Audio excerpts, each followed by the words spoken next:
What's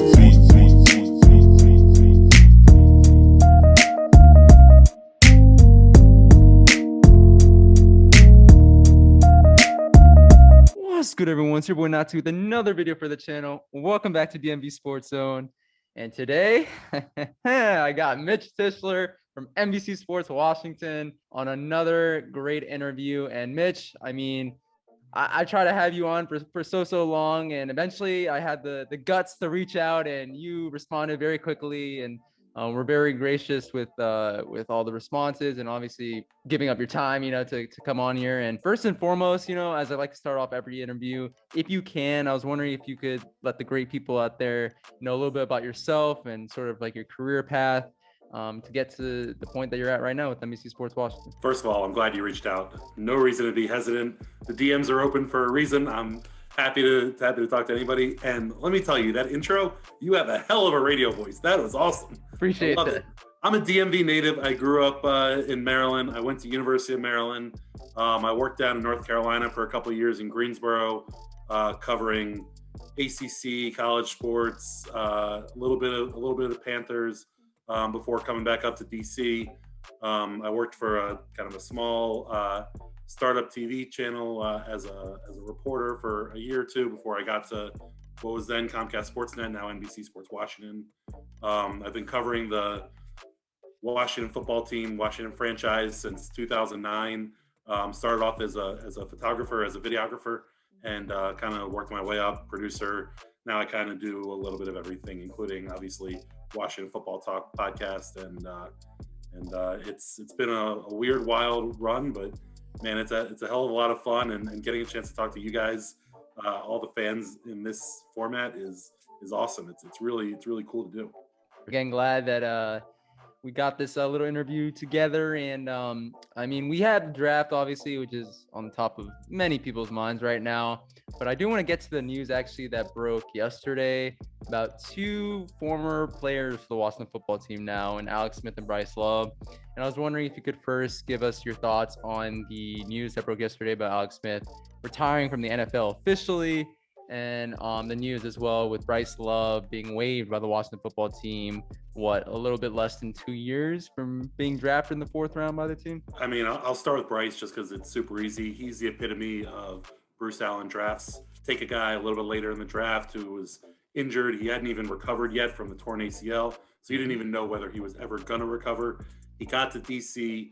He worked his butt off, but had multiple setbacks over the last 2 years. He's kind of a guy that if you listen to the media, kind of talk generally and even sort of specifically, we kind of told you that we didn't think he was ever going to really hit the field. Obviously, he was an incredible running back prior to the injury, and there's a lot that injury says about how NCAA should deal with their athletes, but that's a bigger story for another time. Yep. As far as it was related to Washington football, he never really had a chance because he never recovered from that knee injury. Alex Smith, again, guy who never really recovered from his other injury. Obviously, that the broken leg and everything that happened after it is a Hollywood story. We talked about the comeback being the thing of movies and, how great of a Disney movie it would all make. And he told the story of when he decided to retire. He was on the side of a mountain on a snowboard with his kids and his father. How much more Disney does it get than that? You can imagine the sun breaking through the clouds and shining down on him. And he comes to this revelation that it's time to step away. It's just, it's all perfect, Yeah. Ron Rivera and the Washington football team deserve a ton of credit for giving him opportunity to make that comeback. No matter how scared Ron was, he got put in a situation where he had to put him on the field. Alex was able to prove to himself that he could still do it, and had the setback later in the season with bone bruise, whatever that injury may have been to his leg. That kind of, I think, was the final proof that while it was an incredible story and incredible that he came back and he still had good football left in him, that leg was still too precarious to really continue on. And there's so much need for quarterbacks in the NFL, and you want a veteran backup, but it's tough to have a veteran backup in the league that you don't even know if you can play. So I understand why there wasn't a huge market for Alex. He deserves all the credit in the world for everything that he went through. He's an incredible story. You look at what he did in San Francisco, being the starter, and then coaching up Colin Kaepernick, and then going to Kansas City and coaching up Pat Mahomes. coming here to DC and doing what he did here. It's a story that of the longevity of an incredible man and a guy who went through a lot. And I tip my cap to him, and good for him for going through and doing everything that he did in his career. I mean, there's talk about the Comeback Player of the Year award being named after him. Like, how amazing the year that he had last year. And hopefully he does well in retirement. And I don't know if you believe there's any truth to the rumors that maybe he's looking into being a coach in the league, or maybe partnering up with Urban Meyer in Jacksonville and helping out that coaching staff, or being in an NFL front office. Do you believe any of that? I think eventually he talked a lot about wanting to spend time with his kids, and certainly through the rehab we saw him playing in the backyard, playing backyard football with them. He was talking about his snowboarding with them. We see him shooting hoops with them. It's a guy who's devoted a lot of time to his profession. He's a guy who made $200 million, 190, whatever it was, $1 million over the course of his career. I don't blame him for wanting to sit back and chill a little bit, take a little time, get used to the family. One thing Alex did talk about was how much he loves the camaraderie of being around the game. So I think he'll ultimately come back. I'm not sure in what capacity, but I think he'll ultimately come back. But I think he's got a couple of years where he might sit on the sidelines and kind of enjoy life a little bit, and enjoy all the hard work that he put into the game. But let me tell you, Urban Meyer loves that guy. Yeah. When we were talking to Urban after Dwayne Haskins was drafted about Dwayne and all that stuff, Urban couldn't help himself but to circle back and talk about how great Alex Smith was going to be in mentoring him, and having Dwayne under his tutelage, and how it was just there's a lot of admiration there. And so if he ended up back in Jacksonville, I wouldn't be too surprised. And of course, there has been some other news percolating over the last few weeks regarding the team's new name. And we all saw the email email newsletter, or just emails that the team has been sending out to fans. And obviously there have been lists of names, some of which have been, in my opinion, absolutely insane. But I was wondering, do you believe there's a leader in the clubhouse in regards to the name right now? Or do you think Washington is actually still almost a year later, fielding options among the fans? I'm sure internally there's a leader in the clubhouse. I can't say that I know what that is. I understand the team taking a lot of heat for some of those names that came out, because there are some truly terrible names on there. However, they propositioned this whole thing as being open and transparent and honest. And who knows if it's a 7-year-old little girl submitted the Washington Rubies. Do you want to crush her dreams and not include that? Think about how cool that is for some people who submitted all these names, to see them in writing from, the official Washington football team as an option. So, I understand them taking a lot of heat, and I think that some of those names are god awful and terrible. Yeah. But if you're going to be transparent the whole way through. That being said, as somebody who has to, talk about and cover this whole thing, I would rather it all be done behind closed doors. If you're going to come out with that name, March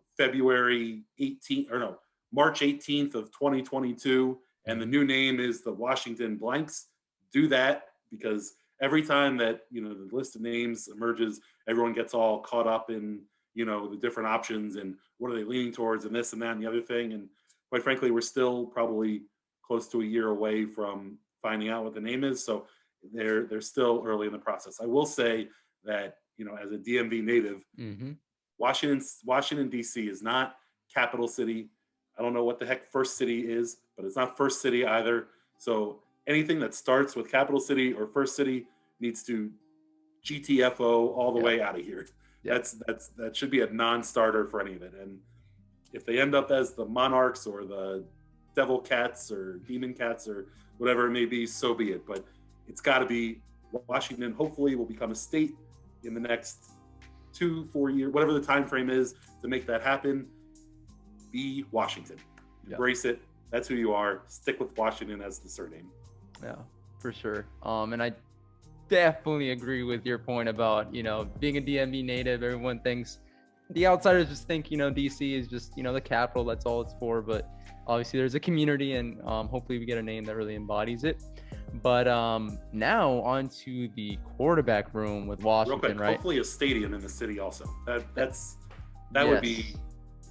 would be the icing on top. But let's go talk about quarterbacks. No, I mean, yeah, hopefully that comes. We'll see with Dan Snyder up top, and obviously, right, the big holdup for Muriel Bowser was the name for a good part of her tenure. So hopefully, we could get that stadium in DC and bring back the RFK days before I was born. But for all the young generation, that would be awesome too. But again, like with the quarterback room, talked about Alex Smith, obviously retiring. He was released from the Washington football team earlier in the offseason. What do you make of the Washington quarterback room right now after signing Ryan Fitzpatrick in the offseason? And do you believe he'll be the week 1 starter? Do you believe they might add someone like a Trey Lance in the draft, who there have been a lot of rumors for over the last couple of weeks? Yeah, what are your thoughts on the situation as a whole? So I think it's almost 2 separate conversations. I think Ryan Fitzpatrick will be your week 1 starter. I think that he's kind of the perfect type of veteran to sign in this situation because there's no pretense that he's your long-term guy. You know that he's here for a year, maybe 2 years if everything goes extremely well and you get Fitzmagic all the time. Mm-hmm. But he's a guy who's proven to be a great teammate, just like Alex Smith was. You've seen him work the past couple of years with younger quarterbacks, and he wasn't pouty, angry, all these different things. He wasn't Ben Roethlisberger is what he wasn't. The guy who gets angry every time that another quarterback gets an opportunity there. So having him in the same room with young guys like Taylor Heineke and Kyle Allen, if he makes the roster, which I'll get to in a minute. He's scrapped and clawed, right? Yeah. That's a dude that you want there, And for years, I guess Kirk Cousins did it for a couple of years, but since I don't even know how far you want to go back, at least 20 years, there hasn't been a quarterback in Washington that slings the ball and throws the ball downfield. And so, yeah, he's going to turn the ball over. We know that. You go into the season knowing that that's who Ryan Fitzpatrick is. Mm-hmm. However, he's also going to give Curtis Samuel and he's going to give Terry McLaurin some chances downfield. And for all the talk about the 50-50 balls, if you remember with Kirk and how he only wanted to throw to wide open receivers. Fitztragic, whichever one it is going to give his guys an opportunity. So I really like him as the kind of stopgap veteran signing. Now, as you look towards the draft, there's talk that they love Trey Lance, and maybe they do, but unless Trey Lance starts dropping into the teens, double digits, I don't know that they're going to be trading up to get him. The most obvious spot is to move up to 8 with the Panthers, but to go from 19 to 8, you're going to be, mortgaging, a bit of the future to make that move happen. And Ron Rivera is only in the second year of his quote unquote rebuild, which obviously is going quicker than, I think anyone really expected. He's in a spot where he can sit back and see what falls to him at 19. And if you start seeing Trey Lance or you start seeing Justin Fields drop into that, 14 with the Chargers, 15 with the Vikings, both of those are prime trade back spots. I think when you look at the draft, you've got to look at the Panthers are the first spot that makes any kind of sense at 8. To me, it's too much to trade up. 9, you have the Broncos who may take a quarterback. And then 10, 11, 12, you have the Cowboys, Eagles, Giants. You're not making a deal with any of them. So then your next real spot is 14 with the Chargers, 15 with the Vikings. So I ultimately don't think they make a deal. I think they stay at 19. I think that they're going to end up taking, whoever their best player is at there, and that's where it goes. I will say maybe my biggest hot take, I don't know where it stands. Okay. I like Justin Fields better than Trey Lance. I don't know where this Trey Lance love came from. He played 1 game last season, and all of a sudden he jumped into the top 3. Super quiet around Justin Fields right now. Nobody's talking about him. There was, the one little hit piece about he doesn't love the game, though he fought to bring the Big Ten back. He played his entire senior season, or his entire season last year when he could have opted out. He took a couple of huge hits and got back in. But I don't understand where this hate came from. And I know that there's, that Washington fans don't love the idea of taking another Ohio State quarterback. If Justin Fields ends up dropping all the way to 19, and that's even if Christian Darrisaw, or another top tier offensive tackle is there, I would run to the podium and take Justin Fields. That would be a great situation where you could sit behind Ryan Fitzpatrick and learn for a year. Heck, he might even get in because Fitzpatrick might turn the ball over 37 times. Yeah. So that's where I stand on the quarterback thing. I know that I'm in the big time minority of everybody, but I like Justin Fields a lot. I like his game. I like his athleticism. I like his moxie. He has the feel of a quarterback that takes control and isn't, scared to stand up and be a leader. And that's something that I think matters in the NFL and matters for a starting quarterback. So I like Justin Fields a lot. So okay, that's fair. I will say this with your comments. The first thing with Justin Fields, maybe that's what the 49ers or really all the teams in the top 10 want, right? Like they want all this talk about how Justin Fields only throws to, the most open of receivers or doesn't throw into tight windows. His accuracy isn't always there. They want that talk to just keep percolating, right? Because ultimately they're in the top 10. They want him to fall. And I mean, we'll see. We'll see how things pan out there. I will say this though, with your Ron Rivera and the Washington football team being further than expected up until this point. I mean, last year, a lot of people thought that Washington was going to win, 5, 6, 7 games. I thought about 6 to 7. I think you thought like 7 to 9, if I'm not mistaken, in that range. I said 7 and 9, Yeah. Actually, so I just, I feel like, because of the fact that we got into the playoffs at 7 and 9, I think that's clouding a lot of like fans' judgment around like the Washington football team and where we're at. We're still a 7 and 9 football team, right? We're trying to improve. We're trying to make the right strides, right, to ultimately get to winning multiple division championships in a really good division maybe this year, with the Giants getting better, the Cowboys also getting better, the Eagles. We'll see how things go in there in Philly. But in Ron Rivera's eyes, I think we're as expected when it comes to the rebuild. I don't know if you have thoughts on that. I think the Vegas win total for Washington last year was 5.5. And if you look at the early part of that season, look at the entire season. If this team had competent quarterback play last year, they might have won 10 games. There was the game in Arizona that was winnable. There was the game in Detroit that was winnable. That's 2, right off the bat right there. I just think that you look across the board, and granted, they did upset the Steelers, so maybe that offsets, one of the games they should have won. But I think that there was a legitimate thought that this team might win 3-4 games last year. And the playoffs is one thing, but I think you just look at the overall way the team grew throughout the season. Early on, people were questioning Ron Rivera calling timeouts, not calling timeouts, his play clock management, whether he was trying to win football games or just trying to not lose games by too much. And at the time, there were a lot of questions to be asked because it's not something that we've seen here in DC. But when you look at the end result, you got to trust the process, not to steal someone else's line. But he talked about he was building, he was trying to build. And you saw that take effect before the season. Everyone thought that Washington was going to go to Pittsburgh. They had a 3-game set of at Pittsburgh, at Dallas, at San Fran. And that was a guaranteed 3 losses because they couldn't win any of those 3 games.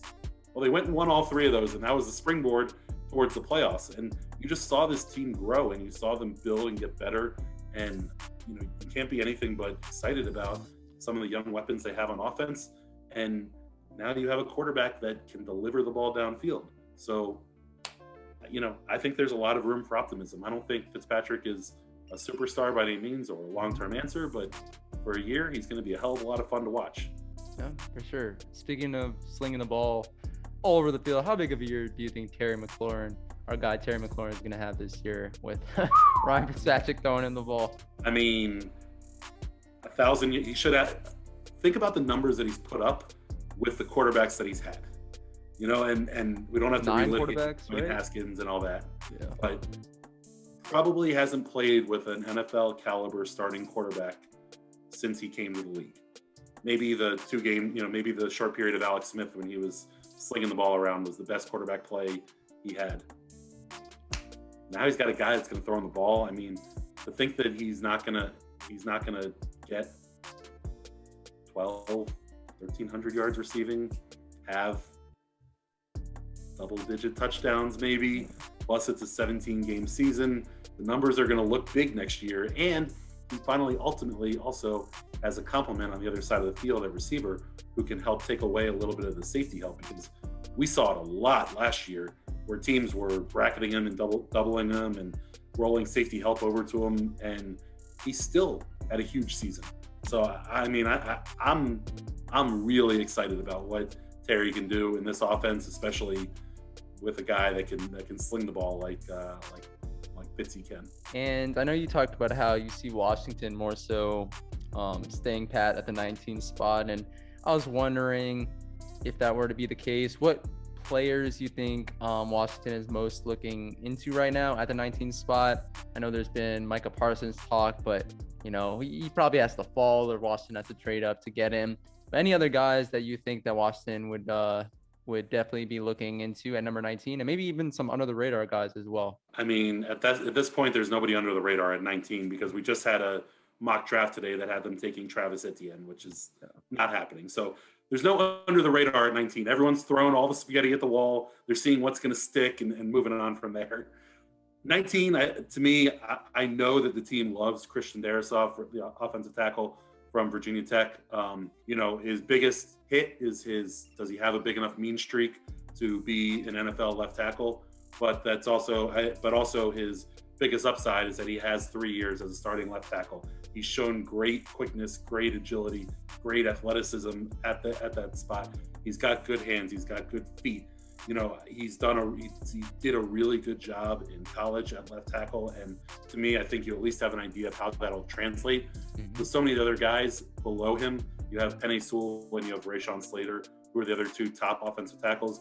Those two dudes, I think, are starting caliber left tackles, right away in the NFL. And I think Christian Darrisaw is the last guy who you can draft and reasonably think that you're going to be able to plug him in. And, Washington fans were spoiled for a super long time because you went from Chris Samuel to Trent Williams, and you had 20 years of, a stud left tackle. And I think it's time that they make that move and go get another 10 years of a guy. And if Darrisaw makes it to 19, which I'm starting to see him creep up some draft boards and maybe not quite get there, but if he gets to 19, I think that he's the guy they got to roll with. Yeah. PG County product as well. So definitely got the connection here in the He and Chase Young played against each other in a couple of those north-south games, or Maryland top, what are they, Super 50. So they know each other well. You think about, they love taking what made Chase, a slam dunk, aside from obviously being a superstar, was being from the area. You had another dude from the, there are too many dots that seem to connect for them to not go that way. Yeah. And in terms of the team as a whole, you look at the roster, what do you believe are the biggest needs right now for the team? And do you believe that they'll get all of them addressed by the time the 2021 season gets underway? Yeah, I mean, to me, I think that the couple biggest spots of need are going to be tackle, but it's going to be linebacker 1, probably tight end 2, and tackle 3, kind of are the 3 spots. Ron Rivera talked about how deep he thought this linebacking class was. You add in the fact that Ron Rivera himself, Jack Del Rio, both dudes who know linebackers well, have coached linebackers, dudes have talked about how much they learned from those two guys. I have no doubt that they'll be able to fill that linebacking spot. That might be a day 2 pick. That might be the 3rd round that they go and get those guys, because those guys, I'm sure, are confident that they think they can unearth the diamond in the rough, knowing that position as well as they do. The other one, tight end, I think that Logan Thomas did an incredible job last year, and I think there's no question that he has a spot on this team.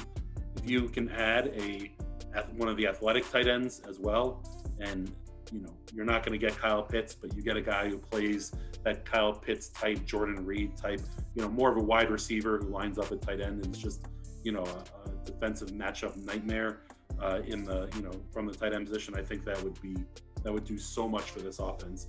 It would clear up so many spots in the middle. It would help the run game. It would help Terry McLaurin on the outside. It would help a lot. And as far as tackle goes, I think Cornelius Lucas, played well last year. Maybe he can be like Ryan Fitzpatrick and be another, 1-year stopgap there. Mm-hmm. At the same time, I think he's more suited to be your backup swing tackle. And, we've seen offensive linemen on this team get hurt every year. We know that the backups are going to get opportunity to play. So having a strong backup like him would, harken back to the days of dude that went to Buffalo, giant guy, 79. Oh, Ty and Seki. Yep. Ty and Seki, thank you Yep. very much. No I problem. could have described everything about him. I don't know if I was going to come up with his name, but you harken back to the days of Ty and Seki, and you know how he had to step in and play guard. Sometimes he played tackle both left and right. You know, having a guy like Cornelius Lucas could be Ty and Seki-esque, and if you're able to get that, you know, stud left tackle to be your starter. So I think those are kind of the three biggest spots. They certainly could use some help in the secondary, both at corner and at safety. You can never have too many athletes on offense. I love that they've added as much speed as they have the past couple of years between McLaurin and Gibson and now Samuel. You know, there's no such thing as too much speed. So there's a lot of spots they can go. And I think, you know, we saw last year, they talked about the draft and they talked about how Ron wanted to strengthen his strength, and he wasn't scared to go out and get another dude who, you know, filled a position, even if, you know, we felt like that they were set there. So I think it's going to be an interesting draft, and I'm all in on the Ron bandwagon. I mean, I certainly questioned him at times last year, but I love what he did with the team in the offseason last year with all the COVID Zoom stuff. I love the progression of the team during the year. I love what he's doing so far in free agency. I think he's building this team the right way for the first time since Joe Gibbs won. I mean, I think you're starting to see a team that's not just the starting 22 that are good players. You're starting to see some depth at position, some guys that could play elsewhere if they were ever given an opportunity to. And that's what you need. That's how you build, you know, a franchise from the bottom up. So yeah, I'm on board with whatever he does.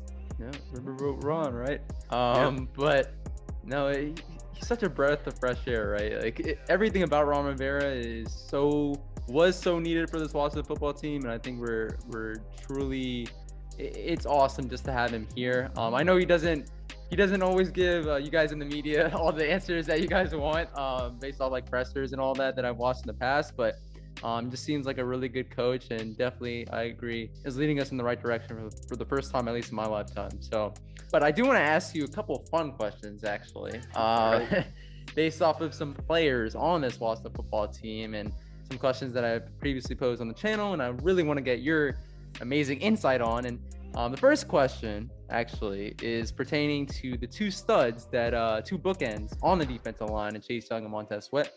And I was wondering, who do you believe will have the most sacks this upcoming season? I think it's going to be Montez Sweat, because Chase Young gets all of the attention.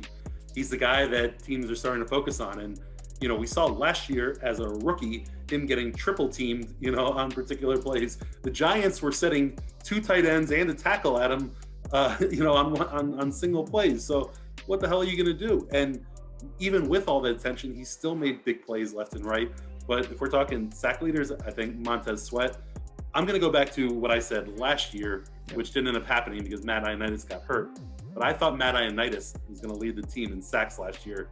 Yep. I don't seeing Montez and Chase work together. I don't know that Ioannidis is going to lead the team, but I think he has double digits. I think he has a double-digit sack season in him coming up. Do you believe, so taking Chase Young out of the equation, because I mean, he was Rookie of the Year. I think everyone agrees at this point that he's probably the best defensive lineman that we have. Taking him out of the picture, who do you think is the second best on this team? Do you think it is Matt Ioannidis? Because I'm in that boat. I don't know if you are as well. I think it's, if you're talking about value as a player, you know, for this contract, then Matt Ioannidis without a doubt, because the deal that he signed turned out to be super team friendly, especially as we see his production escalate. I mean, John Allen might be the best non-Chase Young defensive player, but it's tough to get too all in on him, because it seems like he's coming into his the fifth year option on his rookie deal. He's going to hit free agency, or they're going to have to franchise him next year, which I don't believe they'll do. So I don't know if he's long for the Washington football team, you know, beyond this year. But I mean, he's proven himself to be, you know, stout in the run, and did a great job of getting after the quarterback last year. I think when Ioannidis comes back, some of those rush numbers and the sack numbers, the hurry numbers will be affected, because Ioannidis will be in on some of those plays. But damn if John didn't step up and play well last year, and he earned every penny of that option. He's going to earn every penny of his new deal. Got to trade one of those guys, right, on the defensive line, because you're not going to be able to spend all your cap money on one unit, right? For the next, what, 3, 4, 5 years when they're all up for new deals. You think they're going to trade one of them? I was talking this offseason that John Allen was the guy that you needed to trade now. And you either extend him or you trade him, because this year or after this year, John Allen comes up. After next year, Daron Payne comes up, then Montez Sweat, then Chase Young. So you have 4 straight years of stud defensive front 4, front 7 guys, whatever you want to call them, coming up, and they're all going to deserve big contracts, demand big contracts. That's why I like what Washington did in drafting all those dudes, because for the first time, since I've covered the team, they could really play chess. They can work 3-4 moves ahead. They know, hey, we're not going to re-sign. I'm not saying they will. I don't know who it is. But if they say we're not going to re-sign Daron Payne, maybe they could flip him this year for somebody, for a valuable piece, knowing that a team could get him for 1 more year, and then the fifth year option. They can finally start playing chess when they start looking at trade details and trade options. So I like what they've done, but it's step 1. You gotta finish it off. They did a great job of building that up, but if they let all these guys, Kirk Cousins, them out the building, and all they get is third round compensatory draft picks, then they did it wrong. So it started off great. It was a great start. Let's see where things go from there. Before getting into the last question, I do want to ask you this, and trust me, I'm not trolling when I ask you this, but do you believe that, after Washington signed Curtis Samuel and also Adam Humphries as well, do you believe that Washington actually has a top 10 wide receiving core right now in the NFL? No, not right now, but Okay. They have the potential to be. And I don't know that Adam Humphries is a guy that I think he, much like Fitzpatrick and some others, is a nice placeholder. I think he's a very good slot receiver, and I think he adds a lot of value. Could they upgrade a slot receiver at number 19? Potentially. Could they upgrade at 51? Potentially. I think that you could see that this receiving core is good, or can be good, but it hasn't proven anything yet. So I don't know that you can call them top 10. Now, if Fitz goes out and throws for 4,000 yards and Terry and Curtis combined for 2,000 yards, yeah, you're gonna be able to say they're top 10. But as we sit here right now, it's okay to be excited about them without going overboard and proclaiming them to be something that they haven't proven to be yet. And last question, as I like to say for the end of anything I do on this channel with special guests, I do want to ask you, you sort of touched on this throughout the interview, but as one final closing for it, what do you believe is in store for this Washington football team? Do you think this team is close to not only winning titles in a lackluster NFC East, but also really contending for a Super Bowl within the next 2, 3, 4 years? I think it's an ascending franchise, and I think that there's not much debate about that around the NFL. When you talk about the lackluster NFC East, I think that was a one-off. You had injuries at a couple, major positions. Players played down to, competition, Carson Wentz and company. I think Dallas is going to be good if they can ever figure out their defense. The Giants have added a ton on offense. I don't believe that Daniel Jones is the guy. But if he turns out to be the guy, that's a scary offense up there up north. So I think that these teams are not as bad as they potentially were last year. I think Washington's in a good spot where they're going to compete at minimum, I would say, for the NFC East for the next 3, 4, 5 years. And just like we were talking about with the defensive line, and that you can love what they're building and you can be excited about what they can be, let's not proclaim them something that they're not yet. They've taken a great first step in Ron's first year. The important thing is going to be to continue that upward mobility. Take the big second step, then the third step. It's, win the division, win a playoff game, get to a conference championship, get to a Super Bowl, then win a Super Bowl. And can that timeline be moved up? Absolutely. But to say that anyone who thinks that Washington's going to come out and win the Super Bowl next year is being, I would say, overly optimistic. Can they come out and win a playoff game next year and give themselves an opportunity to get to an NFC championship? That would be a big step. Back-to-back years in the playoffs. They played Tom Brady and the Bucs well last year. Get to the playoffs, win a game. Who knows? You can start seeing where the snowball can start rolling downhill. You can start picking up steam. And I, for one, am excited about what the future can hold. I just don't want to get over my skis and get too excited before anything actually happens, because we've certainly seen the wheels fall off the bus before. Yeah, I was just about to say, I mean, this team has burnt us before, so I completely understand that. And yeah, I mean, that's it for this interview, guys.